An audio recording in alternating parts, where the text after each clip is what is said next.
नमस्कार मंडळी.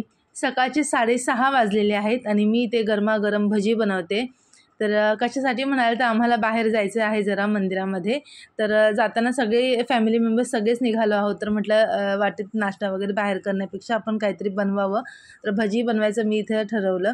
लवकरच उठले होते आणि बघा जवळजवळ थोडं कमी असेल ना तर किलोभर पिठाचे चण्याच्या पिठाचे इथे भजी मी बनवलेले आहेत. सोबत मिरची देखील तळून घेतलेली आहे. त्याला मीठ लावलं आणि मिक्स करून घेतलं. तर आमच्या इथे खारघरला इस्कॉन मंदिर झालेलं आहे. खूप दिवस झाले आपले जे पंतप्रधान मोदीजी आहेत ते आले होते उद्घाटन करण्यासाठी. तर बऱ्याच दिवसांपासून जायचं असं चाललं होतं. तर आज म्हटलं जाऊनच येऊया. सकाळी 4लाच ते मंदिर ओपन होतं. तर पहाटे जाण्याचा विचार होता पण नाही जमलं तेवढा लवकर जायला. तर आता बघा 7चा टायमिंग असेल हा. सगळं आवरल्यानंतर मग मी स्वतःची तयारी करायला इथे घेतलेलं आहे. नेहमी कसं होतं की आपण बाकीची कामं करत करत स्वतः रेडी व्हायचं आपल्याला म्हणजे तो वेळच भेटत नाही. पण आज थोडा वेळ होता तर म्हटलं चला रेडी होऊया. बाकी जणांचं सगळ्यांचं झालं नव्हतं. 7:30ला निघायचं होतं. तर आता 7:30 वाजलेत पण बाकीच्यांचं झालं नाही म्हणून म्हटलं आपण बाकीचं आपलं काय एक्स्ट्रा आपल्याला काय नटायचं आहे ते करून घेऊया. तर इथे वेळ होता म्हणून मग नेलपेंट वगैरे पण मी लावत बसले. आता हे बँगल्स वगैरे म्हणजे असं करत बसले. थोडा वेळ होता म्हणून. आता हा संडेचा दिवस आहे म्हणून आम्ही लवकर जायचं ठरवलं सकाळी सकाळी. नाहीतर काय असं ना संडेला खूप गर्दी होते. सगळे लोक येतात त्यामुळं म्हटलं लवकरच जाऊया. नंतर खूप दुपारी गर्दी वगैरे होते आणि दुपारी बंद पण असेल मंदिर थोड्या वेळासाठी. असं काहीतरी टायमिंग आहे एक्झॅक्ट माहिती नाही पण म्हटलं आपण लवकरच जाऊ. आता हे अजून झोपलेले आहेत मागे दिसते मॉस्किटो नेट लावलेले. हे झोपले आले नव्हते ते सोबत सुट्टी होती म्हणून झोपले होते. तर आता मी रेडी झालेली आहे ना आता आम्ही निघालो. तर जवळच आहे जायला जास्त वेळ लागत नाही 10-15 मिनिट लागतात. पण कधीपासून जायचं होतं हे राहिलंच होतं. आज जाऊ उद्या जाऊ करत. हे जे मंदिर आहे ना ते एशियामधील 2 नंबरचं इस्कॉनचं सगळ्यात मोठं मंदिर आहे. आता हा जो जाताना दिसतो ना हा उत्सव चौक आहे आणि हे आहे मंदिराचं एंट्रन्स. बघू शकता किती मोठं मंदिर आहे. आणि जसं आम्ही म्हटलं की संडे होता पण लवकर गेल्यामुळे सकाळी इतकी अशी गर्दी नव्हती. नंतर गर्दी वाढत गेली पण आम्ही गेलो आता हा 8:30चा टायमिंग असेल तर एवढी गर्दी नव्हती. इथे बघा किती छान गार्डन वगैरे सगळं कारंजे वगैरे ते सगळे खूप छान सगळं केलेलं आहे. क्लीन तर इतकं होतं ना की अगदी कुठे तुम्हाला एवढीशी धूळ किंवा एवढासा कचरा पण दिसणार नाही. आणि आज इथे सूर्यनारायणांचं दर्शन झालं तर मी तिकडे नमस्कार केला. दररोज असं बाहेर कुठे गेलं ना सकाळी सकाळी की बाहेरच मग म्हणजे दर्शन होतं. आता नेहमी वॉकिंगला जाते तेव्हा बघते तसं कुठे बाहेर जाऊ तेव्हा मग त्या ठिकाणी सूर्यनारायणांचं दर्शन होतं. आणि खूप छान इकडे असं गार्डनिंग वगैरे केलेलं आहे पण त्या साईडला जायला परमिशन नव्हती.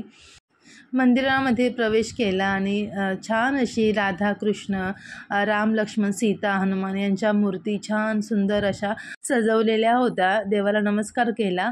आता हा जो आहे ना इथं वरून बघा व्ह्यू कसा दिसतो तुम्हाला दाखवते. खूप सुंदर यांनी खूप मोठा एरिया आहे. मोठ्या एरियामध्ये हे बांधलेलं आहे मंदिर. बाजूला एक मोठी बिल्डिंग देखील आहे आणि इथलं म्हणजे कन्स्ट्रक्शन पण बघाल ना अगदी सगळं संगमरवराचं आहे. अगदी सगळीकडे पांढरं शुभ्र असं दिसतं.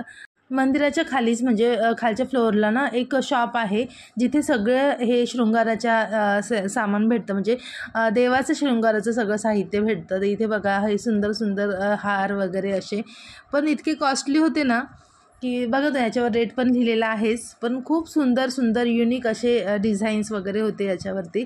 तर आता याच्यात खाली एक आहे बघा हा जो आहे ना मोठा हार आहे. ह्याची किंमत बघाल झूम करून बघा मी ते दाखवते. 10,345 रुपये या हाराची किंमत आहे.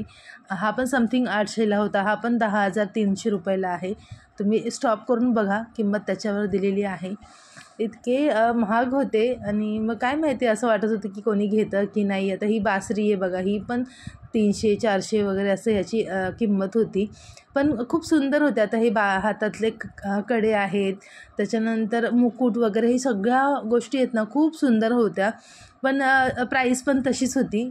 काही वस्तू होत्या ज्या आपल्याला मार्केटमध्ये पण त्याच रेटला मिळतात पण काही वस्तू अशा होत्या ना की तशा मी पाहिल्याच नाहीत कुठे की तसे डिझाईन्स तसे एकदम छान असं शृंगार सामान. तर हे बघा मुकुट आहेत किती सुंदर सुंदर वेगवेगळ्या कलर्सचे आणि डिझाईन्सचे होते. तर आता याच्यासाठी ना मोठी मूर्ती असेल ज्यांच्या घरात ना कृष्णाची वगैरे तर ते त्यांच्यासाठी हे ठीक आहे आणि असं गिफ्ट करायला पण काही हे होते मूर्ती वगैरे सगळं. कोणाला आपण गिफ्ट करू शकतो. तर इथे बघा शृंगार करून ठेवलेल्या मूर्ती आहेत काही, कसं तुम्ही शृंगार करायचा आहे, गजलक्ष्मी वगैरे सगळंच होतं. कॉस्ट थोडीशी जास्त, पण क्वालिटी विचारूच नका, अप्रतिम अशी क्वालिटी होती. तर इथे देवाचे वस्त्र पण आहेत बघा. तर हे साधारण त्याच किमतीत होते जसे बाहेर मिळतात तसे, इतके काही महाग नव्हते. म्हणजे बाहेर जर 50ला असेल तर इथे 70ला वगैरे असं थोडाफार फरक होता, पण बाकीच्या ज्या वस्तू होत्या ना त्या खूप कॉस्टली होत्या. आता मी इथे पुढे सगळ्या डिझाईन्स वगैरे आहेत ना, काय काय होतं तुम्हाला दाखवते, तुम्ही पण बघा.